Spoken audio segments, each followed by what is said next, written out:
ఇప్పటిలో డబ్బులు పంచారు కదా, అది ఒక్క ఊర్లో పంచితే కదా, రాష్ట్రం అంతా పంచాలి, పంచితేనే బాగుంటుంది కదా అంటున్నారు. ఎవరంటున్నారు? పబ్లిక్ అంటే పబ్లిక్లోంచి వచ్చే సమాధానం కాదండి.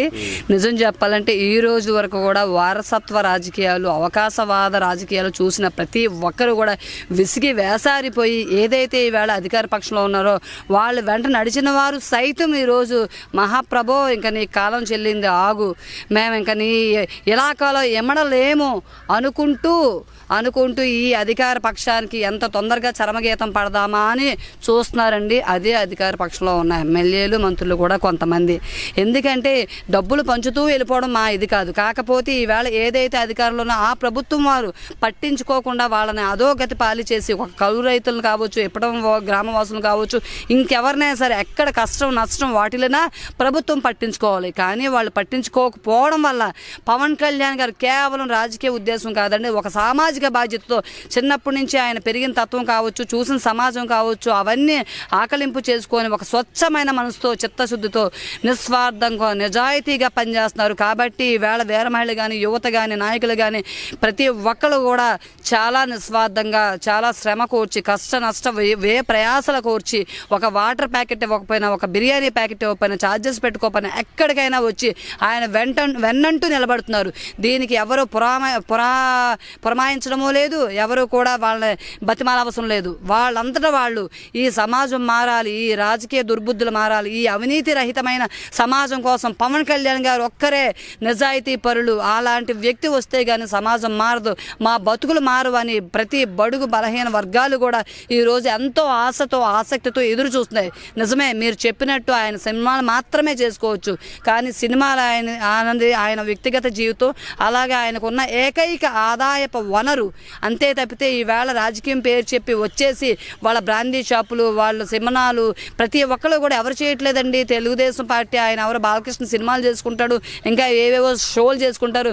ఇంకా రోజమ్మ అయితే చెప్పనక్కర్లేదు, జబర్దస్త్ అంటుంటుంది, ఇంకేవో షోలు అంటుంది. ఈ పర్యాటక శాఖ మంత్రి ఇచ్చిన దగ్గర నుంచి చాలా షోలు చేసుకుంటుంది.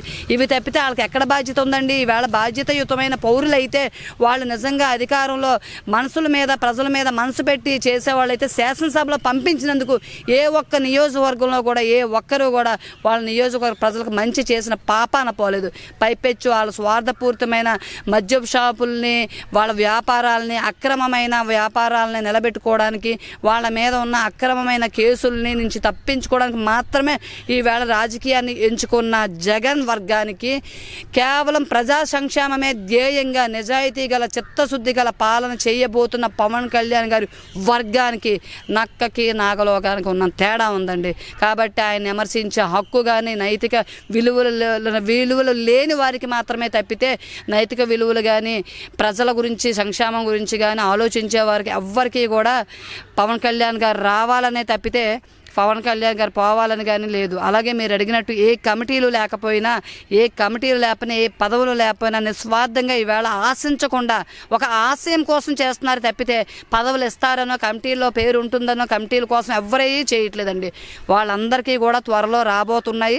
నిజంగా రాజకీయ కన్స్ట్రక్షన్ ఉండాలి, బూత్ లెవెల్ కమిటీస్ ఉండాలి, వార్డు కమిటీస్ ఉండాలి, అన్నీ ఉంటాయి. కానీ జనసేనలో తిరుగుతున్నామనే వేరే మహిళలను, యువతను ఎన్నో రకాల అక్రమ కేసులు బనాయించి ఇబ్బందులకు గురి చేస్తున్నారు. కాబట్టి ఈరోజు వరకు మేము రాజకీయ నిర్మాణం చేయకపోవచ్చు, కానీ ఆయన సినిమాలకు వెళ్ళినా, ఎక్కడికి వెళ్ళినా సరే షెడ్యూల్ ప్రకారం ఎప్పటికప్పుడే జనాల్లో ఎప్పుడు ఉంటున్నారు. ఎక్కడ కష్టం వచ్చినా, ఎక్కడ ఆపద వచ్చినా పవన్ కళ్యాణ్ గారు ఉంటున్నారు, పవన్ కళ్యాణ్తో వచ్చిన నాయకులు ఉంటున్నారు. కానీ ఇవాళ అధికారం ఎలగబెట్టే మంత్రులు, ఎంపీలు ఏం చేస్తున్నారు? వాళ్ళ వ్యాపారాలు చేసుకుంటున్నారు, వాళ్ళ కేసుల్ని తప్పించుకోవడానికి ఎన్నెన్నో కుటిల యత్నాలు చేస్తున్నారు తప్పితే ప్రజల మీద ఏ రోజు కూడా చిత్తశుద్ధితో చేసిన పాపాన పోలేదు. కాబట్టి వాళ్ళకి ఈ విలువలు కానీ, ఈ నైతిక విలువలు కానీ, పవన్ కళ్యాణ్ గారిని విమర్శించే నైతిక స్థాయి కూడా వాళ్ళకి లేదండి. జై జనసేన. గ్రామంలోని అసలు గొడవలే లేవు, కావాలని సృష్టించారు. అని అంటున్నారు. ఎంత అవుతుంది?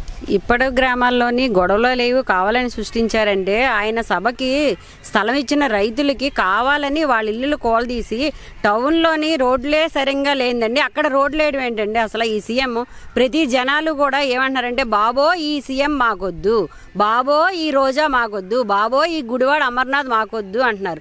పవన్ కళ్యాణ్ గారు ఒక మాట అండి, మీ మీడియా ముఖంగా అడుగుతున్నాను, ప్రతి ఒక్క నాయకుడు మన ఎవరు చిరంజీవి గారు సీట్లు అమ్ముకున్నారు అంటున్నారు కదా, కొన్ని నా కొడుకుని ఒక్కడిని చూపించమనండి, ఎవడు కొన్నాడో వాడిని రమ్మనండి, నేను చెప్తే మాట్లాడతాం. మేము జన సైనికులు హెయిర్ మైల్ తరపున సీట్లు అమ్ముకున్నాడు, కొన్ని నా కొడుకుని ఇప్పుడు ఇక్కడికి వచ్చి సమాధానం చెప్పమనండి. ఎవడండి అమ్ముకున్నారు? మెగాస్టార్ చిరంజీవి గారు సీట్లే అమ్ముకోలేదండి, ఆయన ఇల్లును చేశారు, అదే పొరపాటు జరిగింది. కానీ రాజకీయంలో తీసుకొచ్చింది ముందు చిరంజీవి గారేనండి. ఇప్పటంలో జరిగింది కేవలం కక్షగా చేశారండి, అంతకు మించి ఏమీ జరగలేదు. ఇప్పుడు ప్రతి ఒక్కటి మా జనసేనను చూసి ఈ రాజకీయ నాయకులు ఎందుకంటే భయపడుతున్నారు? మొన్న జనవాణి ప్రోగ్రాం కోసం వచ్చిన మా పవన్ కళ్యాణ్ గారిని రోడ్ల మీద వస్తుంటే లైట్లు ఆపారు. అది ఎంత అరాచకం అండి, ఒకసారి మీరు చెప్పండి. రోడ్డు మీద జనాలు ఆయన నిలబడి జనాలకి వందనం చేస్తుంటే ఒక పోలీస్ ఆఫీసర్ అధికారంలో ఉండి సార్ మీరు కింద కూర్చోండి అంటున్నారు. ఏంటండి అది? తర్వాత ఏమో హోటల్లోని ఏమో ఆ నో హోటల్లోని జనాలు ఎక్కడెక్కడి నుంచో వచ్చి వైజాగ్ చూడడానికని వస్తే డోర్లు దబా దబా దబా కొట్టి ఎంతమంది అండి? ఆయన జనాలకి సాయం చేయడానికి వచ్చారు కానండి, అన్యాయం చేయడానికి కాదు కదా. ఎలాంటి వాతావరణం నెలకొన్నారండి? ఏదో ఎక్కడో ఉగ్రవాదులు చేసినట్టు, ఎక్కడో ఇచ్చేసినట్టుగా ఆయన మీదకి అలాగ పోలీసులను పంపించి ఆయన స్టేషన్లో అదే హోటల్లోనే ఉన్నట్టు చేయడం. మీకు ఎందుకండి భయం? లేకపోతే మీరు సరైన పాలన మీరు చేయండి, మేమేం అడగమే. అసలు మేము ఎందుకు వస్తాము? మా పవన్ కళ్యాణ్ హాయిగా సినిమాలు చేసుకుంటారు. ప్రజలకు అన్యాయం జరుగుతుంది కాబట్టి ఆయన బయటకు వచ్చారు. మీరు పాలన కరెక్ట్గా చేయండి, మా నాయకుడు ఎందుకు వస్తాడు? మీ పాలన కరెక్ట్గా చేయలేదు కాబట్టి మా నాయకుడు ముందొచ్చి అన్యాయం జరుగుతుంది కాబట్టి ఆయన నిలబడ్డారు. ఎక్కడ ఓడిపోతే మీకు ఎందుకు, ఎక్కడ గెలిస్తే ఎందుకు? మీ పాలన కరెక్ట్గా చేయండి. రోజా గారికి సీట్ ఇచ్చారు, ఏం చేస్తారంటే హోటల్లో డ్యాన్స్లు వేస్తున్నారు, ఆవిడ హోటల్లో గెంతుతున్నారు. ముద్దంటే చేదా, నీకు ఆ ఉద్దేశం లేదని ఒక రాజకీయ వాడికి కేక్ తినిపించి వాడికి ముద్దులు పెడతావా? నువ్వు చేయాల్సిన పని ఏంటి? ప్రజలకు న్యాయం చేయి. నీకేం పదవి ఇచ్చారు? నువ్వు ఆ పదానికి న్యాయం చేయి. ఈ గుడివాడ అమర్నాథ్ గారు ఆయనకి ఏం పదవి ఇచ్చారండి? ఆయన ఏం చేస్తున్నారు? నీ తండ్రి పేరు చెప్పుకొని నువ్వు పదవులు పొంది ఆయన పరువు తీస్తున్నావు. నీకు అసలు ఆ సబ్జెక్ట్ తెలుసా? తెలంగాణలో చేస్తే అంటే కేటీఆర్ గారికి కేసీఆర్ గారికి కళ్ళు లేవా? వాళ్ళకి పద్ధతులు తెలీదా? నువ్వు వెళ్ళి పద్ధతులు నేర్పుతున్నావా? నిజానికి నీకు సబ్జెక్ట్ లేదు కాబట్టి వారిని ఎలా తీసుకొస్తారు, ఇక్కడ ఎలా తిప్పుతారంటే కొంతమంది రాజకీయవేత్తలకి తెలంగాణలో ఎన్ని వాహనాలు రిజిస్టర్ అయ్యా ఎన్ని బయట తీయండి, ఎన్ని ఉన్నాయో ఆ లిస్ట్ మా దగ్గర ఉంది, ఆ చిట్టా మా దగ్గర ఉంది. ఎంతమంది రాజకీయ తెలంగాణలో రిజిస్టర్ ఆఫీస్ అయ్యో మాకు తెలుసు. అక్కడ తిరిగాడు, ఇక్కడికి ఎలాగొస్తాడో నువ్వు చెప్పడం ఏంటి? నువ్వు మా పవన్ కళ్యాణ్కి నువ్వు చెప్పడం ఏంటి? నువ్వు చేసే పని ఏంటి? ఇక్కడ రుషికొండ బోడిగుండం చేసేశారు, వైజాగ్ గ్రీన్ సిటీ అన్నారు. గ్రీన్ సిటీ వల్ల గంజా సిటీ అయిపోయింది, మద్యం ఇచ్చలుడిగా దొరుకుతుంది. ఏదైనా సరే ఫోన్పేలు గూగుల్ పే ఉన్నాయి, ఒక మద్యానికి ఫోన్పే గూగుల్ పే లేదు. దేనికంటే మీకు ఇష్టం వచ్చినట్టు మీరు చేసుకుంటున్నారు. గంజా అసలు ఎలా ఉందంటే నిన్న కాక మన పోలీసులు ఒక అమ్మాయి కొట్టింది, మీరేం చేస్తున్నారు? పోలీసులు కొట్టింది, శుభ్రంగా గంజాయిదే కొట్టింది. వైజాగ్ ఎంత చక్కగా ఉండేదంటే శాంతికి మరో పేరుగా వైజాగ్ అంటే దాన్ని సర్వనాశనం చేశారు మీ వైసీపీ నాయకులు.